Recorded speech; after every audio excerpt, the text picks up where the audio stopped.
Hello दोस्तों, स्वागत है आप सभी का हमारे वीकली करंट अफेयर्स में। दोस्तों आज हम डिस्कस करने जा रहे हैं 25 अक्टूबर से लेकर के 31 अक्टूबर तक की इंपॉर्टेंट करंट अफेयर्स। तो सेशन के एंड तक आप जुड़े रहिएगा, आपको बहुत ही इंपॉर्टेंट क्वेश्चन मिलने वाले हैं अपने आने वाले एग्जामिनेशंस के लिए। दोस्तों उसके पहले एक इन्फॉर्मेशन आपको देना चाहूँगा, गाइडली.in पे आप विजिट करिए और गाइडली का जितने भी कोर्सेज हैं, कोई भी कोर्स अगर आप गाइडली का परचेस करते हैं तो इस समय सेल चल रही है, 51% ऑफ मिलेगा। बशर्ते आपको इस कोड का इस्तेमाल करना है, AKHI ये मेरा कोड है। इस कोड को आप इस्तेमाल करेंगे तो आपको 51% का डिस्काउंट मिल जाएगा। बढ़ते हैं दोस्तों सेशन की तरफ। पहला क्वेश्चन हमारा आपसे है, पीएम मोदी ने बाल रोग अस्पताल का उद्घाटन किया है जो कार्डियोलॉजी के लिए भारत का सबसे बड़ा अस्पताल है, या किस शहर में है? PM Modi has inaugurated the Pediatric Heart Hospital, which is India's biggest hospital for cardiology. It is in which city? तो कहाँ पे इसका उद्घाटन किया है? तो नरेंद्र मोदी जी ने इसका उद्घाटन कहाँ पे किया है? अहमदाबाद में। तो India's biggest cardiac hospital in Ahmedabad, the paediatric heart hospital was inaugurated at UN Mehta institute of cardiology and research center at civil hospital campus in Ahmedabad and a mobile application for telecardiology। Ahmedabad में civil अस्पताल परिसर में UN Mehta institute of cardiology and research centre में बाल चिकित्सा heart hospital का उद्घाटन किया गया और टेली कार्डियोलॉजी के लिए एक मोबाइल एप्लीकेशन का उद्घाटन किया गया। अब समझिएगा दोस्तों, ये सबसे बड़ा अहमदाबाद में प्रधानमंत्री मोदी ने सबसे बड़ा ये बिगेस्ट कार्डियक हॉस्पिटल जो है इसका उद्घाटन किया है। और टेली कार्डियोलॉजी का मतलब है कार्डियो से रिलेटेड कोई भी आपको अगर एडवाइस चाहिए तो आप फोन पर ले सकते हैं। इसके लिए एक मोबाइल एप्लीकेशन का भी उद्घाटन नरेंद्र मोदी जी ने किया है। आगे बढ़ते हैं दोस्तों दूसरे क्वेश्चन की तरफ। वैश्विक मोबाइल इंटरनेट की गति के मामले में ओकला स्पीड टेस्ट ग्लोबल इंडेक्स 2020 में भारत का रैंक क्या है? दोस्तों जब भी आप इंटरनेट की स्पीड चेक करते होंगे तो ऑब्वियसली आपने इस वेबसाइट पर जरूर विजिट किया है। गूगल पे आप डाल दीजिएगा, क्रोम पे जब आप स्पीड चेक करते हैं आप बस स्पीड टेस्ट लिखेंगे, ओकला लिख करके आ जाएगा। तो इस कंपनी ने एक इंडेक्स निकाला है, इसमें एक कंट्रीज की रैंकिंग दी गई है, वहां पर मोबाइल इंटरनेट की जो गति है उसके मामले में। तो आपसे पूछा गया है इंडिया की रैंक क्या है, तो दोस्तों इंडिया की रैंक है इसमें 121। क्या रैंक है? 121। जानते हैं इसके बारे में। इंडेक्स का नाम है Ookla speed test global index. India की रैंक है 121। टोटल कंट्री जिन्होंने पार्टिसिपेट किया 138, तो हम बहुत बिल्कुल पीछे हैं समझ लीजिए। टॉप किसने किया? साउथ कोरिया ने। साउथ कोरिया में जो मोबाइल की इंटरनेट स्पीड है, एवरेज इंटरनेट स्पीड है 121 Mbps, याद रखिएगा। Then global average download speed जो है वो है 35.26। इंडिया की जो डाउनलोड स्पीड है वो है 12.07 Mbps, ये एक एवरेज है। और अगेन डाउनलोड स्पीड के मामले में टॉप किसने किया? सिंगापुर ने। जो डाउनलोड स्पीड होती है उसमें सिंगापुर ने टॉप किया है। सिंगापुर में डाउनलोड स्पीड क्या है? 226.60 Mbps। आगे बढ़ते हैं। भारत के किस राज्य ने देश के पहले रेड टिब्बा पार्क और व्याख्या केंद्र स्थापित करने की घोषणा की है? Which state of India has announced to set up of country's first sand dune parks and interpretation center? दोस्तों सैंड ड्यून पार्क मतलब एक समझ लीजिए, सैंड का मतलब होता है बालू। तो अगेन गोवा आप जानते हैं, गोवा में बीचेस हैं, तो बीच के किनारे पार्क बनाए जाएंगे सैंड ड्यून पार्क्स। तो सैंड ड्यून पार्क्स भारत का पहला ये सैंड ड्यून पार्क होगा। कहाँ पे बनाया जाएगा? तो दोस्तों मैंने आपको बता ही दिया, गोवा में इसको बनाया जाएगा। जानते हैं इसके बारे में। तो भारत के पहले रेड टिब्बा पार्क जिसको हम फर्स्ट सैंड ड्यून पार्क के नाम से जानेंगे, और व्याख्या केंद्र। व्याख्या केंद्र का मतलब ऐसे इंटरप्रिटेशन सेंटर भी होंगे जो सैंड ड्यून के बारे में बताएंगे कि आखिर सैंड ड्यून क्या होता है, इकोलॉजी में क्या इंपॉर्टेंस है उसके बारे में बताएंगे। इसके लिए वर्ल्ड बैंक ने 3 करोड़ रुपए दिए हैं। याद रखिएगा, इस फर्स्ट सैंड ड्यून पार्क को बनाने के लिए वर्ल्ड बैंक ने कितना पैसा दिया है? 3 करोड़ रुपए दिए हैं। तो sand dune park project will have interpretation centre to educate locals. Locals मतलब जो जो वहां के हैं या जो टूरिस्ट वहां जाते हैं, on the importance of sand dune ecosystem. जो सैंड ड्यून पारिस्थितिकी तंत्र है इसके बारे में पूरी जानकारी, जो इसकी इंपॉर्टेंस होती है उसके बारे में ये इंटरप्रिटेशन सेंटर्स भी बताएंगे। देन आगे बढ़ते हैं दोस्तों। अगला क्वेश्चन है, 27 अक्टूबर को प्रधानमंत्री नरेंद्र मोदी द्वारा उद्घाटन किए गए सतर्कता और भ्रष्टाचार विरोधी राष्ट्रीय सम्मेलन के लिए विषय क्या है? What is the theme for the National Conference on Vigilance and Anti-Corruption inaugurated by Prime Minister Narendra Modi? दोस्तों ये जो सेमिनार है, ये जो सम्मेलन है, ये हर साल आयोजित किया जाता है 27 अक्टूबर से लेकर के 2 नवंबर तक। और ये जो हमारे देश के लौह पुरुष सरदार वल्लभ भाई पटेल हैं उनकी याद में मनाया जाता है। तो उनकी जयंती आप जानते हैं इसी बीच में पड़ती है 31 अक्टूबर को, तो उनकी याद में मनाई जाती है। तो अगेन इस कॉन्फ्रेंस का इस साल का थीम क्या है? इस साल का थीम है vigilant is India prosperous India. Vigilant का मतलब ही दोस्तों क्या होता है, एक तरीके से सतर्क रहना और भ्रष्टाचार को रोकना। तो अगर सतर्क रहेंगे, भ्रष्टाचार नहीं होगा, तो ऑब्वियसली इंडिया क्या बनेगा, प्रॉस्पेरस बनेगा, संपन्न बनेगा। प्रधानमंत्री नरेंद्र मोदी 27 अक्टूबर 2020 को सतर्कता और भ्रष्टाचार विरोधी राष्ट्रीय सम्मेलन का उद्घाटन करेंगे, कर दिया है अब तो। सम्मेलन का विषय सतर्क भारत समृद्ध भारत है, ठीक है, vigilant India prosperous India. Then the Central Bureau of Investigation organises the national conference along with the vigilance awareness week. इस कॉन्फ्रेंस को अगर पूछा जाए कि आयोजित किसने किया है, तो इसका आयोजन किसने किया है, केंद्रीय जांच bureau, central Bureau of investigation. सतर्कता जागरूकता सप्ताह के साथ इस कॉन्फ्रेंस को स्टार्ट किया जाता है। कब से कब तक, तो 27 अक्टूबर से 2 नवंबर ये सतर्कता सप्ताह मनाया जाता है। आगे बढ़ते हैं दोस्तों, किस राज्य ने पीएम स्वनिधि योजना के तहत ऋण देने में पहली रैंक हासिल की है? Which state has secured first rank in disbursing loans under PM Svanidhi scheme. दोस्तों पीएम स्वनिधि स्कीम, स्वनिधि ये जो शब्द है इसका मतलब है स्ट्रीट वेंडर्स आत्मनिर्भर निधि, ठीक है। तो ये वी है एक तरीके से, इस पीएम स्वनिधि में वी आता है, तो इसका मतलब है street vendors Atmanirbhar Nidhi. Street vendor आप देखते हैं जो सड़क के किनारे जो ठेला वगैरह लगा करके अपने सामान को बेचते हैं, तो वो जो रेडी पटरी वाले व्यक्ति हैं उनके लिए ये स्कीम स्टार्ट करी गई थी कि वो फिर से जो कोरोना वायरस के कारण उनको लॉस हुआ है, जिससे उनका बिजनेस ठप हो गया है, उस बिजनेस को फिर से शुरू कर सकें। इसके लिए सरकार 10,000 रुपए का ऋण उन्हें प्रदान कर रही थी इस स्कीम के अंतर्गत, जो कि 1 साल के अंदर वापस करना था। तो इस लोन को देने में किस राज्य ने टॉप किया है? तो अभी तक मध्य प्रदेश नंबर 1 पे था, अब मध्य प्रदेश को नंबर 1 छोड़ दिया है, अब नंबर 1 पे कौन हो गया है? उत्तर प्रदेश। कौन? उत्तर प्रदेश। तो उत्तर प्रदेश सरकार ने केंद्र सरकार की पीएम आत्मनिर्भर निधि स्वनिधि योजना में पहली रैंक हासिल की है। इस योजना के तहत सबसे अधिक ऋण को मंजूरी दी है। The central government launch the scheme on June 1 2020। 1 जून 2020 को इस स्कीम को लागू किया गया था, जिसके अंतर्गत मैंने आपको बताया कि 10,000 रुपए का ऋण दिया जाता है, सब्सिडाइज रेट ऑफ इंटरेस्ट। यहाँ पर रेट ऑफ इंटरेस्ट बहुत ही कम होती है, और एक बात मैंने आपको और बताई कि 1 साल के अंदर इस ऋण को वापस करना होगा। देन आगे बढ़ते हैं, किस देश को सिविल इंजीनियरिंग में उत्कृष्टता के लिए भारत सहायता प्राप्त मंगदेचू जल विद्युत परियोजना के लिए यूके का 2020 का ब्रूनल पदक प्राप्त हुआ है? Again, which countries has received the UK's 2020 Brunel Medal for India's assisted Megadechu hydroelectric project for excellence in civil engineering। मतलब भारत का सहायता प्राप्त है मगादेचू हाइड्रो इलेक्ट्रिक प्रोजेक्ट है, इसको यूके ने, यूनाइटेड किंगडम ने 2020 का ब्रूनेल मेडल जो है वो प्रोवाइड किया है। तो पूछा गया है ये जो प्रोजेक्ट है मेगादेचू हाइड्रो इलेक्ट्रिक प्रोजेक्ट, ये किस देश का प्रोजेक्ट है? तो दोस्तों ये भूटान का प्रोजेक्ट है। किसका?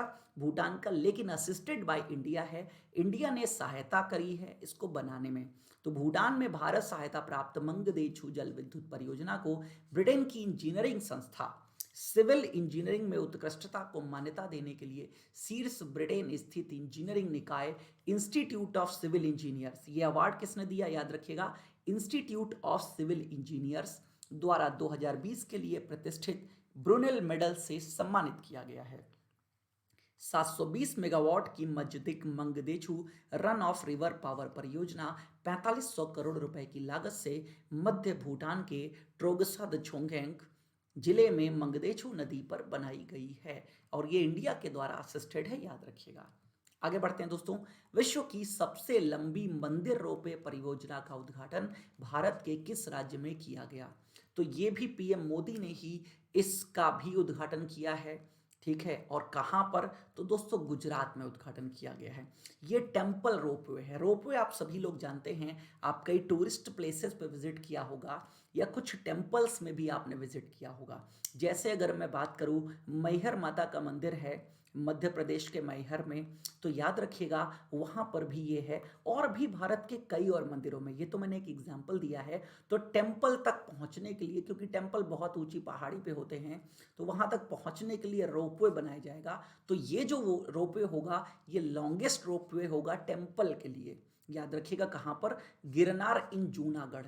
तो गिरनार हिल रोपवे के नाम से जाना जाएगा, जो कि जूनागढ़ में बनेगा। 130 करोड़ रुपए का ये प्रोजेक्ट है, ठीक है। आगे बढ़ते हैं दोस्तों। वित्त वर्ष 2019-20 के लिए आयकर रिटर्न दाखिल करने के लिए सरकार द्वारा निर्धारित नई समय सीमा क्या है? अगेन एक न्यू डेडलाइन आ गई है set by the government to file an income tax return for financial year 2019-20। तो नई जो अब समय सीमा है वो है 31 दिसंबर 2020। अभी तक वो समय सीमा थी नवंबर 30 2020, लेकिन सरकार ने एक महीने के लिए और बढ़ा दिया है। लेकिन एक बात इसमें याद रखिएगा, आपको यही याद रखना 31 दिसंबर 2020। लेकिन एक चीज मैं आपको और बताना चाहूंगा, ऐसे करदाता, ऐसे टैक्स पेयर्स जिनका भी ऑडिट भी होना बाकी है, ठीक है, मतलब कुछ ना कुछ परेशानियां मिली हैं उनके रिटर्न्स में जिससे ऑडिट भी होगा, तो ऑडिट ऐसे व्यक्तियों के लिए आयकर की जो ये रिटर्न करने की सीमा है ये बढ़ा करके कर दी गई है जनवरी 31 2021। मतलब नॉर्मल 31 दिसंबर ही है, लेकिन अगर ऑडिट होना है तो 31 जनवरी 2021 कर दी गई है।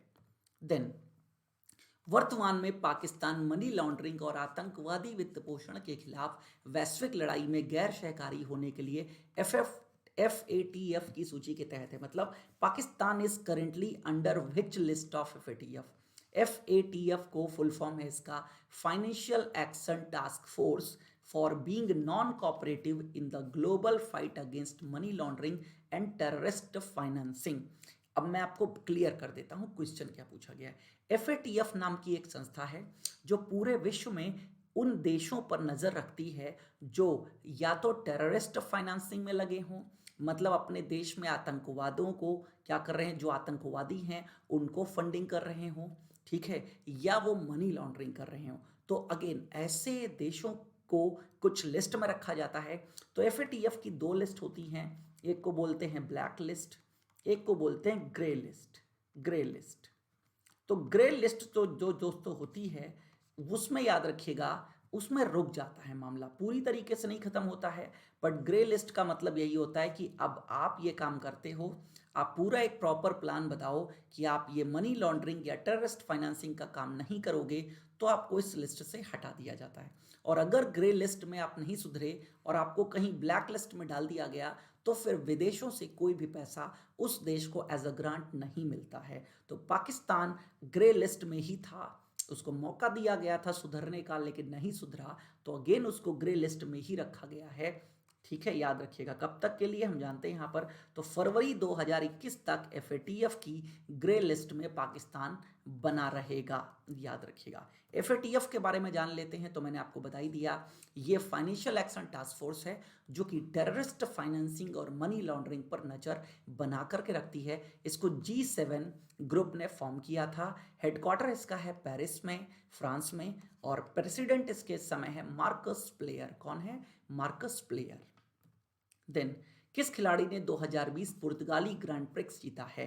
विच player has won the 2020 Portuguese grand prix?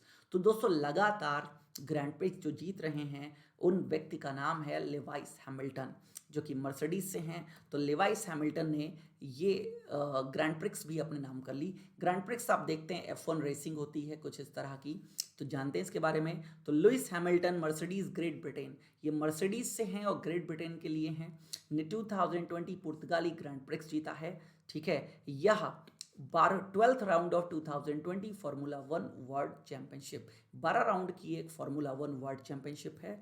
ठीक है, यह हैमिल्टन की सीजन की 8वीं जीत है। तो लगातार 7 वो जीत चुके हैं, ये उनकी 8वीं जीत है। और ओवरऑल उनके करियर की 92nd ये विन है, 92nd। और इसके साथ ही इन्होंने, आपने माइकल शूमाकर का नाम सुना होगा, माइकल शूमाकर का रिकॉर्ड इन्होंने तोड़ दिया। माइकल शूमाकर 91 विन पे थे, लास्ट जो इन्होंने जीता था तब ये माइकल शूमाकर के बराबर आ गए थे। अब इन्होंने माइकल शूमाकर का भी रिकॉर्ड तोड़ दिया है। सेकंड नंबर पर हैं वेल्टारी बोटास, याद रखिएगा। और थर्ड नंबर पर मैक्स वर्स्टैपेन जो रेड बुल से रिलेट करते हैं। वेल्टारी बोटास भी मर्सिडीज से हैं लेकिन ये फिनलैंड को रिप्रेजेंट करते हैं। तो ये लिवाइस हैमिल्टन की कुछ और भी हैं। लिवाइस हैमिल्टन ने मर्सिडीज ब्रिटेन के हैं। स्टेयरमार्क ग्रैंड प्रिक्स जीती है, Hungarian, British, Spanish, Belgian, Tuscan, FL। Then फिर बात आ जाती है वोल्टारी बोटास की, ऑस्ट्रियन ग्रैंड प्रिक्स जीती है इन्होंने। मैक्स एमिलियन वर्स्टैपेन ने जीती है F1 70th anniversary grand prix. Pierre Gasly ने जीती है इटालियन ग्रैंड प्रिक्स। ठीक है, और वेल्टारी बोटास ने जीती है रशियन ग्रैंड प्रिक्स। तो ये कंप्लीट F1 रेस हैं जो कि आपके एग्जाम के लिए बहुत ही इंपॉर्टेंट है। देन निम्नलिखित में से कौन सा क्यूआर कोड आरबीआई द्वारा हटाया जा रहा है? क्यूआर कोड, कौन सा क्यूआर कोड हटाया जा रहा है? तो क्यूआर कोड क्या होता है? बेसिकली आप देख सकते हैं, जब भी आप कहीं पेमेंट करने जाते हैं, जैसे पेटीएम में ही एक स्कैन का ऑप्शन होता है, जब आप स्कैन करते हैं तो आपको एक कोड दिखाई देता है, कुछ इस तरह का वो कोड होता है, उस कोड पर आप क्लिक करते हैं, देन आप पेमेंट कर देते हैं।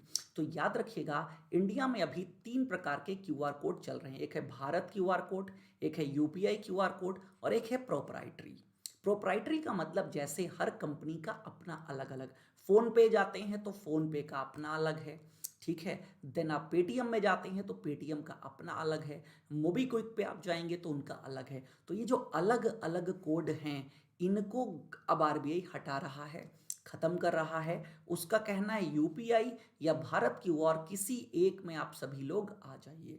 तो इसके बारे में जान लेते हैं। तो अगेन इसके लिए याद रखिएगा, इसके पहले 2020 में आरबीआई ने भारत में क्विक रिस्पांस कोड्स की वर्तमान प्रणाली की समीक्षा करने और इंटर ऑपरेबल क्यूआर कोड्स की ओर बढ़ने के उपायों का सुझाव देने के लिए, मतलब ये सुझाव देने के लिए एक समिति बनाई गई थी जिसकी अध्यक्षता प्रोफेसर दीपक फाटक ने करी थी, प्रोफेसर दीपक फाटक ने करी थी, ठीक है, याद रखिएगा।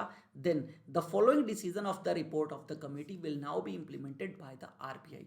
अब आरबीआई के द्वारा इस कमेटी की जो रिकमेंडेशंस आई हैं उसको इम्प्लीमेंट किया जा रहा है। तो इम्प्लीमेंट में क्या है दोस्तों, मैंने आपको बताया सिर्फ यूपीआई कोड या भारत क्यूआर कोड है, यही दो रहेंगे। और जो जितने भी पेमेंट सिस्टम ऑपरेटर्स हैं उनको इन दोनों में से किसी एक कोड पर या दोनों कोड पर शिफ्ट होना पड़ेगा। कब तक? 31 मार्च 2022 तक। मतलब ये डेडलाइन दी गई है, इस डेट तक आप लोग शिफ्ट जरूर हो जाइए। आगे बढ़ते हैं दोस्तों।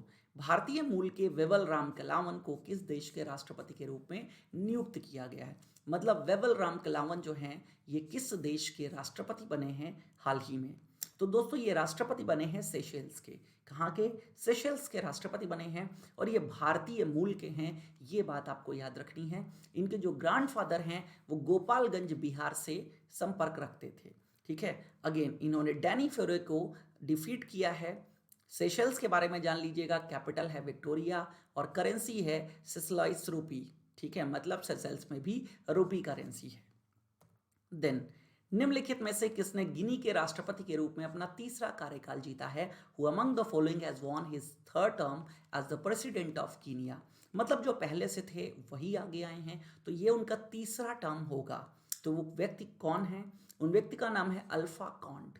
क्या नाम है? अल्फा कॉन्ड। तो गिनी गणराज्य के निवर्तमान राष्ट्रपति अल्फा कॉन्डे ने देश का राष्ट्रपति चुनाव एक बार फिर से जीत लिया है और एक विवादास्पद तीसरे कार्यकाल को सुरक्षित किया है।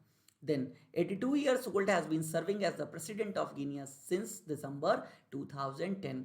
दिसंबर 2010 से ये कार्यकाल में बने हुए हैं। तो गिनिया के बारे में, रिपब्लिक ऑफ गिनिया या गिनी गणराज्य, तो अगेन कैपिटल है इसकी कोनार्की और यहाँ करेंसी चलती है फ्रैंक। कौन सी? फ्रैंक।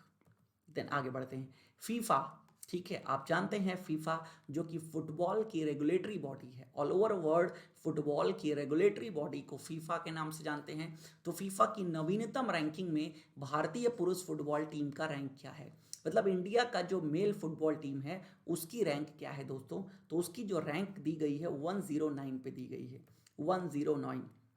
तो भारतीय पुरुष फुटबॉल टीम एक स्थान की गिरावट आई है, ठीक है। 2019 में 108 पे थी, अब 109 पे चली गई है, तो एक अंक हम और गिर गए हैं, ठीक है। याद रखिएगा, यहाँ पर अगर हम रैंक 1 की बात करें, ठीक है, तो रैंक 1 पे है बेल्जियम, 2 पे है फ्रांस, 3 पे है ब्राज़ील और 4 पे है इंग्लैंड। तो ये 1 2 3 4 टॉप 4, ये टॉप 4 मेल टीम्स हैं, याद रखिएगा, ठीक है। आगे बढ़ते हैं दोस्तों। निम्नलिखित में से किसने 55% वोट के साथ बोलीवियाई राष्ट्रपति चुनाव जीता है? मतलब बोलीविया भी एक कंट्री है जिसके प्रेसिडेंट का इलेक्शन 55% वोट से किसने जीता है, ये आपसे पूछा गया। मतलब बोलीविया के नए राष्ट्रपति कौन बने हैं? तो बोलीविया के नए राष्ट्रपति बने हैं Luis Alberto Arce Catacora. Luis Alberto Arce Catacora, याद रखिएगा। तो लुइस आर्क, ठीक है, Luis Arce has been chosen as the president elect of Bolivia after winning landslide victory in 2020 Bolivian general election. आपको बस इतना याद रखना है, लुइस आर्क जो है वो बोलिविया के राष्ट्रपति बने हैं और ये किसको सक्सीड करेंगे, तो जेनाइन एनेज को ये सक्सीड करेंगे। बोलिविया के बारे में याद रखिएगा, बोलिविया की कैपिटल है लापेज सुक्रे, ठीक है, और करेंसी है बोलिवियानो। क्या है करेंसी? बोलिवियानो। देन आगे बढ़ते हैं दोस्तों। World Day for Audio Visual Heritage is observed on which of the following dates to raise awareness of significance and preservation risk of recorded sound. तो दोस्तों World Day for Audio Visual Heritage किस दिन मनाया जाता है? तो दोस्तों ये मनाया जाता है प्रत्येक वर्ष 27 अक्टूबर को, 27 अक्टूबर को। इस बार की थीम थी your window to the world, your window to the world. इसको किसने डिक्लेयर किया था? तो यूनेस्को ने, United Nations Educational Scientific and Cultural Organisation ने। कब? 2005 में। देन आगे बढ़ते हैं दोस्तों। Which edition of India US 2+2 ministerial dialogue is currently underway in New Delhi? 2+2 का मतलब क्या है? 2+2 का मतलब होता है दो लोग हमारे देश से, दो लोग तुम्हारे देश से। और कौन कौन होते हैं बेसिकली यहाँ पर? याद रखिएगा, ठीक है, यहाँ पर एक तो डिफेंस मिनिस्टर, एक होम मिनिस्टर, या कोई भी हो सकते हैं। तो 2+2 का मतलब है दो रिप्रेजेंटेटिव हमारे, दो रिप्रेजेंटेटिव आपके, और फेस टू फेस ये कॉन्फ्रेंस ऑर्गेनाइज हुई है न्यू दिल्ली में। तो ये कौन से नंबर की कॉन्फ्रेंस थी? तो ये तीसरे नंबर की कॉन्फ्रेंस थी। जानते हैं इसके बारे में? तो again, India is hosting the third India US 2+2 ministerial dialogue at Hyderabad House in New Delhi. नई दिल्ली की हैदराबाद हाउस में भारत और नई दिल्ली, ठीक है, मतलब भारत अमेरिका 2+2 मंत्री स्तरीय संवाद की मेजबानी कर रहा है। The union defence minister Rajnath Singh and external affairs minister. तो याद रखिएगा यहाँ 2+2 का मतलब है हमारी तरफ से दो लोग, कौन कौन से? राजनाथ सिंह मतलब डिफेंस मिनिस्टर, और external affairs minister S Jaishankar leading the Indian delegation. अब यूएस की तरफ से भी दो लोग होंगे, तो यूनाइटेड स्टेट्स के secretary of state Mike Pompeo और secretary of defence Mark Esper leading the US delegation. तभी तो आप कहेंगे 2+2, दो हमारी तरफ से, दो यूएस की तरफ से। The first 2+2 dialogue was held in New Delhi in September 2018 and second in Washington DC in 2019। मतलब 2018 से शुरू हुआ है, ये तीसरा है, इसके पहले दो हो चुके हैं। तो सितंबर 2018 में जो हुआ था न्यू दिल्ली में हुआ था, और सेकंड वॉशिंगटन में हुआ था 2019 में। फिर से इंडिया में हुआ है, अब ये नेक्स्ट फिर कहाँ होगा? यूएस में। देन निम्नलिखित में से कौन ब्रिक्स संसदीय मंच पर 2020 पर भारतीय प्रतिनिधिमंडल का नेतृत्व कर रहा है? Who among the following is leading the Indian delegation at BRICS parliamentary forum 2020? BRICS Brazil, Russia, India, China, South Africa. ये एक इमर्जिंग इकोनॉमीज का एक ग्रुप है जहां पर 5 देश हैं, Brazil, Russia, India, China, South Africa. तो इन्होंने एक पार्लियामेंट्री फोरम 2020 ऑर्गेनाइज किया। तो पूछा गया है कि इंडिया से किसने रिप्रेजेंट किया? तो पार्लियामेंट्री फोरम है, तो पार्लियामेंट से ही कोई रिप्रेजेंट करेगा। तो पार्लियामेंट के जो वर्तमान जो अध्यक्ष हैं, जो चेयरमैन हैं, जो स्पीकर हैं, उन्होंने रिप्रेजेंट किया। कौन है इस समय? ओम बिड़ला, ठीक है। तो again the 6th BRICS parliamentary forum, ये छठी मीटिंग थी, has been organised virtually obviously because of corona pandemic under the chairmanship of, ठीक है, Vyacheslav Volodin, the chairman of Russian parliament. Russia parliament के ये चेयरमैन हैं, क्या नाम है? Vyacheslav Volodin. इनकी अध्यक्षता में किया गया, क्योंकि याद रखिएगा इस साल जो अध्यक्षता है ब्रिक्स की वो रशिया के पास है। किसके पास है? रशिया के पास। नेक्स्ट ईयर होगी हमारे पास। 2021 में ब्रिक्स की जितनी भी मीटिंग्स होंगी उसको चेयर कौन करेगा? भारत, क्योंकि ये BRICS इसी माध्यम से मीटिंग्स या चेयरमैनशिप इनकी चलती है। देन याद रखिएगा, तो again the Indian parliamentary delegation led by Lok Sabha speaker Om Birla and also consist of member of Lok Sabha. Lok Sabha की एक मेंबर और हैं कनिमोझी करुणानिधि, और वो भी इनका साथ दे रही थी। थीम क्या है इस बार की फोरम की? तो BRICS partnership in the interest of global stability, general safety and innovative growth, parliamentary dimension. तो ये इस बार की थीम है, वैश्विक स्थिरता, सामान्य सुरक्षा और अभिनव विकास, संसदीय आयाम। देन आगे बढ़ते हैं दोस्तों। The North Atlantic Treaty Organization NATO, जिसका हेड ऑफिस ब्रुसेल्स बेल्जियम में है, alliance plans to build a headquarter for space operations. मतलब जो अंतरिक्ष के जो आगे के जो प्लान्स हैं, जो ऑपरेशंस हैं, ठीक है, तो उसके लिए कहाँ पर स्पेस ऑपरेशंस के लिए हेडक्वार्टर बिल्डअप कर रहा है नाटो। तो ये जो हेडक्वार्टर बिल्डअप हो रहा है ये जर्मनी में बिल्डअप हो रहा है, जानते हैं इसके बारे में। तो the NATO alliance plans to build a headquarter for space operations, for space operation मतलब अंतरिक्ष से संबंधित संचालन के लिए, as its airbase in Ramstein in Germany. तो जर्मनी के रैमस्टेन में एयरबेस में ये स्पेस ऑपरेशंस का हेडक्वार्टर बनाया जा रहा है। It will also be a place to exchange information on potential threats to satellite. ये जो प्लेस होगा ये इंफॉर्मेशन को एक्सचेंज करने के लिए भी होगा कि सैटेलाइट्स में और क्या क्या आगे प्रॉब्लम्स हैं, तो उनके जो संभावित खतरे हैं उस पर भी सूचनाओं का आदान प्रदान करेगा। देन आगे बढ़ते हैं, नाटो के बारे में जान लीजिए। नाटो का फॉर्मेशन हुआ था 4 अप्रैल 1949 को। हेडक्वार्टर मैंने बता दिया आपको, ब्रुसेल्स बेल्जियम। इस समय वर्तमान सदस्य कितने हैं इसके? 30 सदस्य हैं। सेक्रेटरी जनरल इस समय कौन है इनके? Jens Stoltenberg. देन चेयरमैन कौन है नाटो मिलिट्री कमेटी के? तो चेयरमैन नाटो मिलिट्री कमेटी के बने हैं Air Chief Marshal Stuart Peach. ये रॉयल एयरफोर्स से बिलोंग करते हैं। Then Aditya Puri has stepped down as the MD and CEO of HDFC Bank, who has been appointed to replace Puri as new MD and CEO. HDFC Bank, Housing Development Finance Corporation, private sector का जो कि एक bank है, इसके MD and CEO थे आदित्य पुरी। ये मतलब ये रिटायर हो गए हैं। अब इनकी जगह इनका पद किसने लिया है? तो इनकी जगह इनका पद लिया है शशिधर जगदीशन ने। किसने? शशिधर जगदीशन, जानते हैं। तो HDFC बैंक के प्रबंध निदेशक और मुख्य कार्यकारी अधिकारी आदित्य पुरी ने भारत के सबसे बड़े निजी क्षेत्र के ऋणदाता, भारत का सबसे बड़ा, याद रखिएगा, प्राइवेट सेक्टर का सबसे बड़ा बैंक है ये, के रूप में 25 साल सफर कैरियर के बाद पद छोड़ दिया है। मतलब 25 साल तक, सबसे ज़्यादा समय तक ये इसके हेड रहे हैं। Then Sashidhar Jagdishan has been appointed as the new Chief Executive and Managing Director of HDFC with effect from 27 अक्टूबर। 27 अक्टूबर से शशिधर जगदीशन ने कार्यभार संभाल लिया है। देन नेक्स्ट है, सरकार ने श्री गुरु तेग बहादुर जी की 400वीं जयंती के उपलक्ष्य में एक उच्च स्तरीय समिति का गठन किया है। इस समिति का प्रमुख कौन होगा? The government has set up a high-level committee to look into commemoration of 400th birth anniversary of Shri Guru Tegh बहादुर। तो गुरु तेग बहादुर जी की 400वीं जो जयंती है, तो इसमें कई कार्यक्रम आयोजित किए जाएंगे। इसके लिए एक हाई लेवल कमेटी बनाई गई है। इस कमेटी का हेड किसको बनाया गया है? तो इस कमेटी के हेड स्वयं प्रधानमंत्री जी बने हैं, नरेंद्र मोदी जी, याद रखिएगा। तो the centre has set up a high level committee headed by prime minister Narendra Modi on 400th birth anniversary of Shri Guru Tegh Bahadur. Union home secretary Ajay Kumar Bhalla will be the member secretary of 70 member high level committee. कुल 70 सदस्य होंगे इस high level committee में। Head प्रधानमंत्री मोदी हो गए और member secretary के रूप में कौन आ गए? Home secretary Ajay Bhalla. ठीक है, आगे बढ़ते हैं।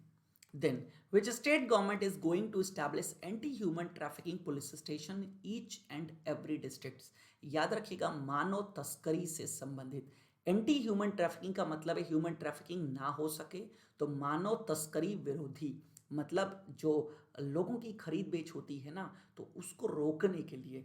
तो याद रखिएगा किसने बनाया है? उत्तर प्रदेश ने बनाया है। उत्तर प्रदेश ने बनाया है। तो उत्तर प्रदेश सरकार ने महिलाओं और बच्चों की सुरक्षा की दिशा में बड़े कदम में प्रत्येक जिले में मानव तस्कर विरोधी पुलिस स्टेशन स्थापित करने का निर्णय लिया है, याद रखिएगा। और एक बात और याद रखिएगा, ठीक है, वो क्या है?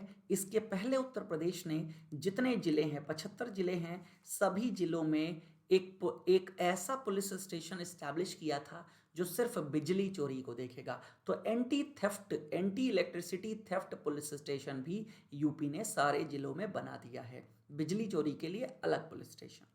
देन आगे बढ़ते हैं। Who has emerged as the country's most trusted and respected brand? Which of the following person is country's most trusted brand? मतलब इनमें से देश का सबसे बड़ा विश्वसनीय ब्रांड के रूप में कौन व्यक्ति उभरा है। जैसे कोई प्रोडक्ट होते हैं ना, हम भरोसा करते हैं, ऐसे ही पूरे देश का एक रिकॉग्नाइज ब्रांड जिस पे हम भरोसा करते हैं, जिसकी बात को हम मानते हैं, तो अगेन वो है अमिताभ बच्चन जी। तो कंट्रीज मोस्ट ट्रस्टेड ब्रांड में इनका नाम आ गया है। ठीक है, हालिया रिपोर्ट के अनुसार अमिताभ बच्चन देश के सबसे विश्वसनीय और सम्मानित ब्रांड के रूप में उभरे हैं। द टियारा रिसर्च रिपोर्ट किसकी है? टियारा की। टियारा का फुल फॉर्म है trust, identify, attractive, respect and appeal on celebrities and human brands on celebrities as human brands has been released by the Indian Institute of Human Brands IIHB। तो Bollywood actor Akshay Kumar भी इस list में हैं, जो कि most trusted celebrity हैं with a score of 86.8। इसको याद रखने की जरूरत नहीं है, तो याद रखिएगा most trusted celebrity Akshay Kumar और country's most trusted and respected brand तो अमिताभ बच्चन। देन माइक्रोसॉफ्ट को बंद करने जा रहा है। माइक्रोसॉफ्ट अपनी एक सुविधा को बंद करने जा रहा है, वो सुविधा कौन सी है? तो वो सुविधा है दोस्तों इंटरनेट एक्सप्लोरर। माइक्रोसॉफ्ट का जो इंटरनेट एक्सप्लोरर एक एप्लीकेशन है, एक ब्राउज़र है जिससे आप वेब को एक्सेस कर पाते थे, तो ये अभी क्लोज करने जा रहा है, क्योंकि इसकी जगह उसने लॉन्च कर दिया है माइक्रोसॉफ्ट एज। हालांकि एज काफ़ी पहले से चल रहा है, तो एज को ही अब प्रमोट करेगा, तो इंटरनेट एक्सप्लोरर को माइक्रोसॉफ्ट जो है वो ख़त्म करने जा रहा है। Then Who among the following has written the book Night of the Restless Spirit Stories from 1984? किसने इस किताब को लिखा है? किताब का टाइटल क्या है? तो दोस्तों टाइटल है night of the restless spirits stories from 1984। तो ये किसने लिखा है? सरबप्रीत सिंह ने इसको लिखा है, याद रखिएगा। Author Sarabpreet Singh shares how the 1984 massacre impacted his life. 1984 का जो नरसंहार था, जो आप जानते हैं स्वर्ण मंदिर में हुआ था, ठीक है, ऑपरेशन ब्लू स्टार के नाम से जाना जाता है, तो उस नरसंहार का, मैसेकेयर का इनकी लाइफ पर क्या प्रभाव पड़ा, वो बातें इन्होंने अपनी इस किताब में लिखी हैं। देन आगे बढ़ते हैं दोस्तों। On the lines of IPL cricket, a unique plastic Premier League tournament is being played in which city in order to free the city from single-use plastic? दोस्तों जो सिंगल यूज प्लास्टिक है, एक बार इस्तेमाल कर लो और उसको फेंक दो, ठीक है, इसको हम बोलते हैं सिंगल यूज प्लास्टिक।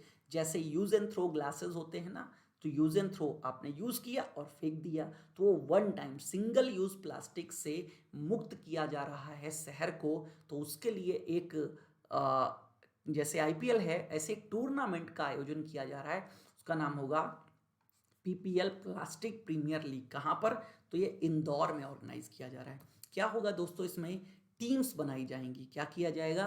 टीम्स बनाई जाएंगी। 4 टीम यहाँ पर होंगी, ठीक है, और इनको 19 जोन्स जो कि म्यूनिसिपल कॉरपोरेशन के हैं, ठीक है, इन चारों टीम्स में 19 जोन्स को डिवाइड कर दिया जाएगा और उसके बाद 45 दिन का इनको टाइम दिया जाएगा। जो सबसे ज़्यादा most single use plastic team इकट्ठा कर लेगी वो इस ट्रॉफी की हकदार होगी। समझ लीजिएगा, बहुत इजी है। हालांकि एग्जाम में इतना नहीं पूछा जाता है, एग्जाम में आपसे सिर्फ पूछा जाएगा पीपीएल किसने शुरू किया है, लेकिन मैंने आपको बता दिया कि 4 टीम बनाई जाएंगी। जो सबसे ज़्यादा सिंगल यूज प्लास्टिक 45 दिन में इकट्ठा कर लेगा उसको पीपीएल की ट्रॉफी दी जाएगी। देन इंदौर के बारे में याद रखिएगा, चौथी बार इंदौर ने क्लीनेस्ट सिटी ऑफ इंडिया का अवार्ड जीता था अभी कुछ समय पहले। Then which of the following observatory of NASA has discovered water on a sunlit surface of the moon? मतलब नासा की किस ऑब्जर्वेटरी ने इसकी खोज करी कि चंद्रमा की सतह पर पानी है? तो ये खोज करी थी नासा की ऑब्जर्वेटरी सोफिया ने। किसने? नासा की ऑब्जर्वेटरी सोफिया। सोफिया का फुल फॉर्म है stratospheric observatory for infrared astronomy, ठीक है। इसने क्या किया था? खोज करी है कहां पर? कि चंद्रमा की सतह पर पानी है। देन आगे बढ़ते हैं दोस्तों। विच of the following institution along with ASI has signed an MOU with 2 Italian institute for restoration of monuments? ASI का फुल फॉर्म है यहाँ पर आर्कियोलॉजिकल सर्वे ऑफ इंडिया, ठीक है। तो किस इटालियन इंस्टीट्यूट ने जो यहाँ के जो मोन्यूमेंट्स हैं, ठीक है, जो स्मारक हैं तो उनके रिस्टोरेशन, मतलब जो खराब हो गए हैं को फिर से सुदृढ़ किया जा सके, अच्छा किया जा सके, तो इसके लिए किस इटालियन इंस्टीट्यूट के साथ टाई अप किया गया है? एएसआई के द्वारा, आर्कियोलॉजिकल सर्वे ऑफ इंडिया। ये वही ऑर्गेनाइजेशन है जो इंडिया के जितने भी मोनूमेंट्स हैं, हिस्टोरिकल मोनूमेंट्स, उनके रख रखाव का कार्य करती है। ठीक है, तो आईआईटी कानपुर, ठीक है, ने टाई अप किया है। तो अगेन एएसआई, आईआईटी कानपुर और इटालियन इंस्टीट्यूट। अब देखते हैं इसके बारे में, जानते हैं। तो the institute of technology Kanpur and the archaeological survey of India has signed an agreement with two institutions from Italy. Italy के दो संस्थानों के साथ ये टाई अप किया गया है, seeking restoration and protection of historical monuments. ठीक है, तो अगेन वो हैं सीए, फॉस्कारी यूनिवर्सिटी ऑफ वेनिस। ठीक है, तो दोस्तों और दूसरा क्या है यहाँ पर? दूसरा है सोप्रिंटेंडेंजा आर्कियोलॉजिया बेले आर्टी पेसागियो वेनिस। ये दो इंस्टीट्यूट हैं जिनके साथ टाई अप किया गया है। आगे बढ़ते हैं दोस्तों। डॉक्टर ट्रस्ट, डॉक्टर ट्रस्ट एक ब्रांड है, आप गूगल पे डालिएगा आपको इसके बहुत सारे प्रोडक्ट मिल जाएंगे। जितने भी प्रोडक्ट्स हैं ज़्यादातर मेडिकल प्रोडक्ट्स हैं इसके। ठीक है, मेडिकल डिवाइसेस भी आती हैं डॉक्टर ट्रस्ट की, जैसे ब्लड प्रेशर मॉनिटर, ठीक है, लाइक एस। तो इसके ब्रांड एम्बेसडर के रूप में किसको नियुक्त किया गया है? तो ये नियुक्त किया गया है दोस्तों रोहित शर्मा को। आगे बढ़ते हैं। तो अगेन डॉक्टर ट्रस्ट के रोहित शर्मा को नियुक्त किया गया ब्रांड एम्बेसडर। डॉक्टर ट्रस्ट का हेडक्वार्टर कहाँ पे है? न्यूयॉर्क यूएसए, मतलब ये विदेश की कंपनी है। Then who has been awarded doctor Tulsidas Chug award 2020। Doctor Tulsidas चुग पुरस्कार 2020 से किसे सम्मानित किया गया है? तो दोस्तों ये हैं सतीश मिश्रा, डॉक्टर सतीश मिश्रा। तो the national academy of medical sciences NAMS has selected the principal scientist division of molecular, ठीक है, parasitology and immunology CSRI CDRI Lucknow, doctor Satish Mishra for doctor Tulsidas Chug award. इनको तुलसीदास चुग अवार्ड के लिए क्या किया गया है? सिलेक्ट किया गया है। अगेन इन्होंने रिसर्च वर्क किया है मलेरिया पैरासाइट लाइफ साइकिल पर, जिसके लिए इनको ये अवार्ड दिया जा रहा है। देन केशव भाई पटेल, जिनका 92 वर्ष की आयु में निधन हो गया, वह किस राज्य के पूर्व मुख्यमंत्री थे? तो अभी नरेंद्र मोदी जी भी पहुंचे थे इनको श्रद्धांजलि सुमन अर्पित करने के लिए। तो ये गुजरात के सीएम रह चुके हैं केशव भाई पटेल, जिनका भी हाल ही में निधन हो गया, याद रखिएगा। ठीक है, मैंने बता दिया। Then name the secure messaging application launched by the Indian army as a messaging application similar to WhatsApp. जैसे हम और आप व्हाट्सएप यूज करते हैं, व्हाट्सएप क्या कहता है? हम सिक्योर हैं, ठीक है, एंड टू एंड इनक्रिप्टेड है, मतलब जो मैं लिख रहा हूं वो बीच में कोई नहीं पढ़ सकता सिवाय उस व्यक्ति को जिसको मैंने वो मैसेज भेजा है। तो जैसे व्हाट्सएप है, ऐसे ही सेना ने अपने लिए अपना एक सिक्योर एप्लीकेशन स्टार्ट किया है मैसेजिंग के लिए। तो क्या नाम है उसका? उसका नाम है दोस्तों साइन। साइन का फुल फॉर्म क्या है? याद रखिएगा, secure application for the internet, SAI, याद रखिएगा। तो ये इंडियन आर्मी ने डेवलप किया है, ये एक सिक्योर मैसेजिंग एप्लीकेशन है। Then, which of the following countries is hosting the 19th meeting of SCO Ministers of Foreign Economy and Foreign Trade? Again SCO का मतलब है संघाई कॉपरेशन ऑर्गेनाइजेशन, हिंदी में कहते हैं संघाई सहयोग संगठन। तो संघाई सहयोग संगठन की 19वीं जो बैठक है, और बैठक किससे related? Minister of foreign economy and foreign trade, मतलब मंत्रियों की जो फॉरेन इकोनॉमी मतलब विदेशी अर्थव्यवस्था और विदेशी व्यापार जो मंत्री हैं उनकी ये बैठक है। तो इंडिया, अगेन मेजबानी कौन कर रहा है इसकी? इंडिया मेजबानी कर रहा है। इंडिया ने इस मीटिंग को होस्ट किया है, याद रखिएगा। India hosted the 19th meeting of Shanghai Cooperation Organisation ministers of foreign economy and foreign trade, ठीक है, under the chairmanship of union minister of commerce and industry Shri Piyush Goyal. हमारे देश के जो कॉमर्स मिनिस्टर हैं, जो वाणिज्य मंत्री हैं, वो हैं इस समय श्री पीयूष गोयल। ये रेलवे मंत्री भी हैं, ठीक है, याद रखिएगा। तो it was attended by secretary general of SCO Vladimir Norov, ठीक है, व्लादिमीर नोरोव ने भी यहाँ पर पार्टिसिपेट किया। Minister from Kyrgyz Republic, China, Kazakhstan, Pakistan, Russia, Tajikistan, Uzbekistan, ये सभी SCO के सदस्य हैं। तो इन सभी ने पार्टिसिपेट किया है। Then which is the first state of India to fix the floor price for vegetable. Floor price का मतलब होता है सबसे कम कीमत मूल्य, कि अगर उससे भी कम होगा तो फ्लोर प्राइस तो मिलेगा ही मिलेगा। तो ये किसने तय कर दिया? अब केरला ने। आप जानते हैं किसानों को लॉस होता है अगर प्राइस बहुत ज़्यादा डाउन चला जाता है, तो कई बार उनको जो लागत है वो भी नहीं मिल पाती है। तो केरला ने ऐसा काम किया है कि केरला अब क्या करेगा, ये फ्लोर प्राइस पर काम करेगा। मतलब इसके ऊपर आप कमा रहे हो ठीक है, लेकिन अगर कभी प्राइस कम हो जाते हैं तो एटलीस्ट जो फ्लोर प्राइस गवर्नमेंट ने सेट किया है, गवर्नमेंट उस अमाउंट पर, ठीक है, आपकी जो वेजिटेबल्स हैं उनकी खरीद जरूर करेगी। तो ये स्कीम कब से इफेक्ट में आ रही है? 1 नवंबर 2020 से ये स्कीम इफेक्ट में आ रही है और केरल ऐसा पहला राज्य बन गया है। Then Center has notified new laws allowing any Indian citizen to buy land in which of the following state UT। अभी तक किस स्टेट या यूटी में हम कोई भी जमीन परचेज नहीं कर सकते थे? तो दोस्तों राज्य था जम्मू और कश्मीर, जो कि अब यूटी बन चुका है, क्योंकि ये आर्टिकल 370 से प्रोटेक्टेड था। और यहीं पर एक आर्टिकल था 35A। 35A परमानेंट रेजिडेंट लोगों के लिए था। तो जब जो व्यक्ति परमानेंट रेजिडेंट था जम्मू कश्मीर का, वही वहाँ पे बस सकता था, जमीन खरीद सकता था। लेकिन अब आपको पता है क्योंकि आर्टिकल 370 35 से ये दोनों हट गए हैं, स्क्रैप हो चुके हैं लास्ट ईयर, तो अब गवर्नमेंट ने यहाँ का लैंड लॉज जो थे वो भी बदल दिए हैं। तो जम्मू और कश्मीर में अब कोई भी व्यक्ति जमीन खरीद सकता है, याद रखिएगा। जम्मू कश्मीर इसका आंसर है, मैंने आपको बता दिया। Then Which Indian movie has recently bagged an award at the 14th Asian Film Award 2020? 14वें एशिया फिल्म पुरस्कार 2020 में भारत की किस फिल्म को पुरस्कार मिला है? तो दोस्तों ये पुरस्कार मिला है गली बॉय को। किसको मिला है? गली बॉय को पुरस्कार मिला है, याद रखिएगा। तो 14th एशिया फिल्म पुरस्कार की घोषणा लगभग एशियाई फिल्म पुरस्कार अकादमी द्वारा की गई थी और announce virtually by the Asian films award academy. तो गली boy bag the award for best original score. Best original score का इनको अवार्ड मिला।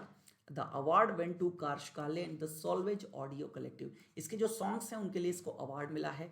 गली बॉय को डायरेक्ट किसने किया? जोया अख्तर ने। रिलीज कब हुई थी? 14 फरवरी 2019 को। Then when is the international internet day observe globally? दोस्तों जिस सुविधा के माध्यम से हम और आप जुड़े हुए हैं, इंटरनेशनल इंटरनेट डे, ये कब मनाया जाता है? तो दोस्तों ये 29 अक्टूबर को प्रत्येक वर्ष मनाया जाता है। तो अगेन याद रखिएगा क्या हुआ था ऐसा इस दिन, ठीक है। तो the international internet day marks the sending of the first electronic message. पहला इलेक्ट्रॉनिक मैसेज इस दिन भेजा गया था, which was transferred from one computer to another. एक कंप्यूटर से दूसरे कंप्यूटर में पहला इलेक्ट्रॉनिक मैसेज 1969 में सेंड किया गया था।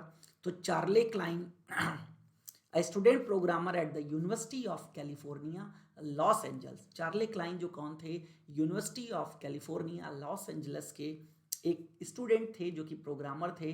Transmitted first ever electronic message. और पहला इलेक्ट्रॉनिक मैसेज क्या लिख के भेजा गया था? LO, लो लिख करके भेजा गया था। तब कब? 29 अक्टूबर 1969 को। और उस समय इंटरनेट को इंटरनेट के नाम से नहीं, आरपानेट के नाम से जानते थे। किस नाम से? आरपानेट, याद रखिएगा। Advance research project agency network, ARPANET के नाम से जानते थे। तो again the first international internet day was celebrated 29 अक्टूबर 2005। लेकिन सेलिब्रेट हमने कब से शुरू किया? ये 29 अक्टूबर 2005 से हमने सेलिब्रेट करना शुरू किया।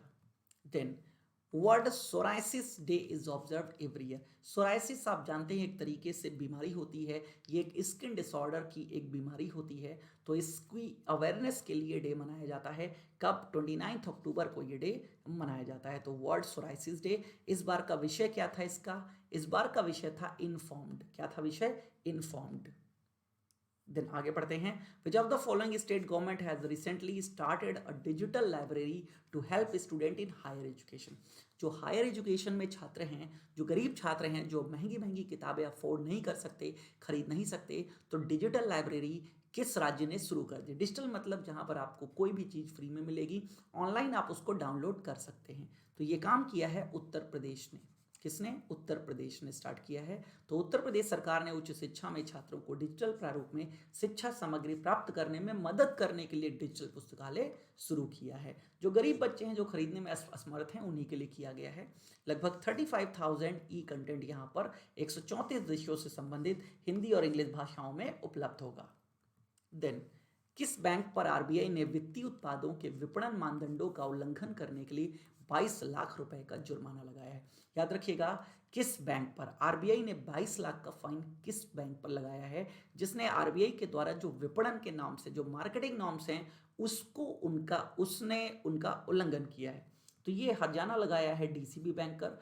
डीसीबी का फुल फॉर्म है डेवलपमेंट क्रेडिट बैंक, जिसका हेडक्वार्टर कहाँ पर है दोस्तों? महाराष्ट्र के मुंबई में।